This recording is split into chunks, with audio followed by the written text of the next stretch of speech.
Let's explore what photodiodes are, how they work, and where they're useful. So photodiodes are a class of diodes that convert light to electricity. They convert light to electricity. And they are the exact opposite. Their working is also exact opposite of LEDs. You may have heard of LEDs, which are like tiny bulbs. They convert electricity to light. They're also diodes, but they do the exact opposite. Now, when you hear light being converted to electricity, the first thing that comes to my mind at least is solar panels, right? So photodiodes definitely are used in solar panels, but those are specifically called solar cells, and we'll talk about them in a future video. Over here, when we say photodiodes, we're talking about a bunch of diodes whose major application is in detecting the brightness of light. So let me just write that down. They're used in detecting the brightness of the light that is shining on them. So let's see how that works. So since these are diodes, we'll start with the PN junction. So take a PN junction, and to make it detect the brightness of light, you have to reverse bias it. And this is super important. And we'll see in a while why reverse bias, why not forward bias. We'll look at that in detail, but you have to reverse bias your PN junction. So let's do that. Let's take our PN junction and reverse bias it. What do we mean by reverse biasing? Well, biasing means attaching a battery. Reverse biasing means making sure that the P side is connected to the negative and the N side is connected to the positive. This is called the reverse bias. And of course, you'll always have some resistor to limit the current, making sure that the diode doesn't get destroyed. And so this is the circuit for our photodiode. So let's start by thinking about what happens before we shine light on it. This is something that we've already seen before, but let's quickly recap. We know that a PN junction contains holes, P side contains holes, and N side contains electrons. And then there is a region in between which has no holes or electrons, but only contains this space charge. We call this the depletion region. And the depletion region acts like a barrier for the holes and electrons to diffuse into each other. For example, if the electron tries to come here, it gets repelled by this negative and goes back. If the hole tries to come here, it gets repelled by this positive and tries to go back.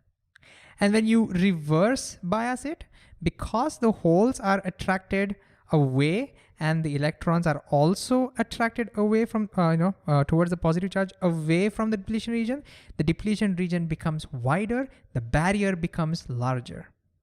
And so it becomes further difficult for electrons and holes to diffuse into each other. And we've talked about this in great detail in previous videos on reverse current and forward current of PN junctions. So if you need more clarity, then feel free to go back and check that out. But now let's think about what happens when we shine light. So let's say we shine light over here.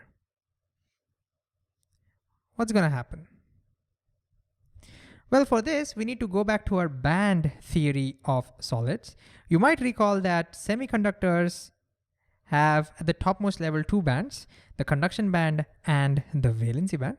And if you look at the depletion region, we are seeing no charge carriers, which means the conduction band is empty because the free electrons are supposed to be in the conduction band. And the valency band is completely filled with electrons, which means there can be no conduction. And that's the reason there are no charge carriers over here. This is the picture. But what happens when you shine light? Well, when you shine light, if the photons of light have sufficient amount of energy, energy more than this band gap, then some of these electrons can absorb that and jump into the conduction band. And now as a result, notice we have a free electron and we have a free hole. Now, if this were to happen somewhere over here outside the depletion region, then a little later, the electron and the hole will recombine and nothing special would happen. But when this happens at the depletion region, look at what happens. So let's say the electron hole pair is formed somewhere in the depletion region. Let me zoom in. Okay, so somewhere over here, let's say here is our electron. Oops, here is our electron and here is that hole. Now, before they have a chance to recombine, this electron will get attracted by this positive charge and repelled by this negative charge, and as a result, it'll accelerate in this direction. And this hole, similarly, will be attracted by this, repelled by this, and will get accelerated in this direction. And as a result, notice we now are having a current, right? Holes moving this way or electrons moving this way will give us a current towards the left. And so there will be a current in this circuit due to the electron holes generated due to the light. So let me zoom back. And that's how, due to light, we get a current. Okay, now imagine we were to shine more light or brighter light. That's what I meant, okay. Brighter light. What's gonna happen? What do you think will happen to the current? Can you pause the video and think a little bit about what's gonna happen? All right, if there is a brighter light, that means there are more photons being absorbed per second. Means more electron hole pairs will be formed per second, and therefore your current will increase. Ooh, so notice, with more light, we get more current, which means just by looking at the current, I can now tell how bright the light is. And there you go, photodiodes. They are detecting the brightness by using reverse bias. More current means more brightness. All right, now before we go forward, an important question to address: why reverse bias? Why not forward bias? And I want you to take a crack at this first. Can you pause the video and think a little bit about this? And I'll give you a clue. It's got something to do with the depletion region. So pause and give it a shot.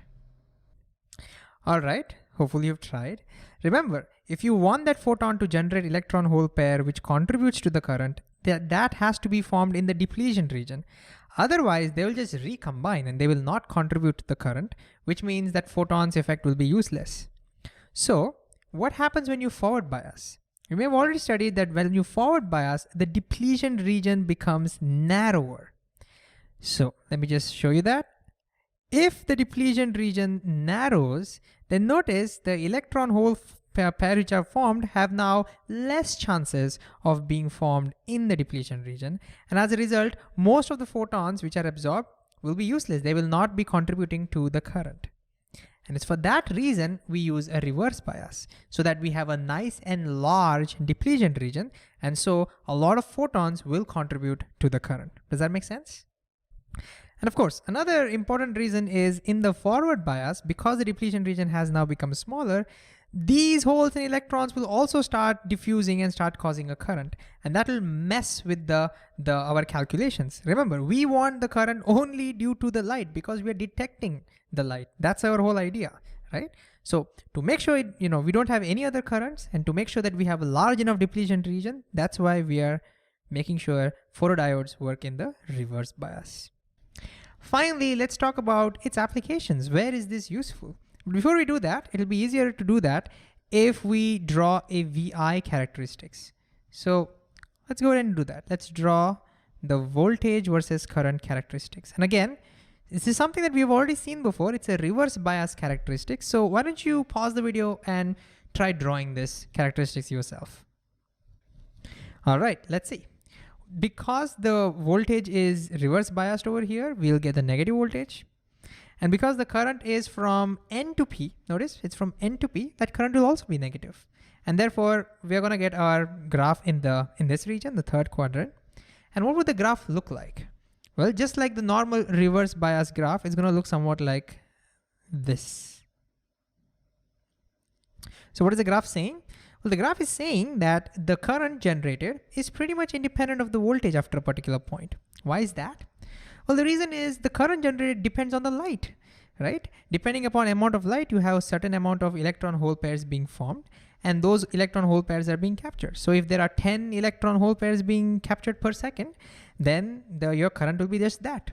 And it has nothing to do with the voltage. Even if you increase the voltage, the number of electron hole pairs formed would be the same. And that's why pretty much it is independent of the voltage. But of course it does depend a little bit, because if you increase the voltage, the depletion region widens a little bit, and therefore more chances of electron hole pairs being formed in the depletion region. But pretty much it is independent of it. Now what happens if you increase light? Well, so let's say this is with some amount of light. What happens if you put more light? What would this graph look like? Well, with more light, the graph will be similar, but we'll have more current in the negative direction. And therefore your graph might look somewhat like this now. This is with more light. and so on and so forth. Even more light if you put, look like this. This is even more light and so on, okay? And again, notice the current level is telling me how much light is falling on my diode. But one thing to remember is that even in the absence of light, there is thermal energy, and the thermal energy also causes electron hole pairs to be formed. So even in the absence of light, you will get a very tiny amount of current, which I'm going to draw somewhere over here. We usually call this the dark current. So even though you're not shining light purposely, there is background thermal radiation that causes this as well. So where would we use this? Well, this would be useful in automatically switching things from light. For example, you can attach this circuit to an automatic street light, and you can build that in such a way that if the current is below a certain level, meaning it's very dark, then you switch on that street light. If the current is above a certain level, which means there's a lot of light, you switch off that street light. Beautiful, isn't it? Let me give you another example. You must have seen note counters in the bank. One of the ways we can do that is again by using a photodiode and shining a laser on it. Whenever there is a laser shining on it, because of light, there will be a high current. But every time a note cuts that laser as it moves, the current goes down and comes back up. And you build a circuit which just counts, adds a +1 every time a current drops and comes back up. So by using lasers, LEDs, and photodiodes, we can do a lot of wonderful stuff.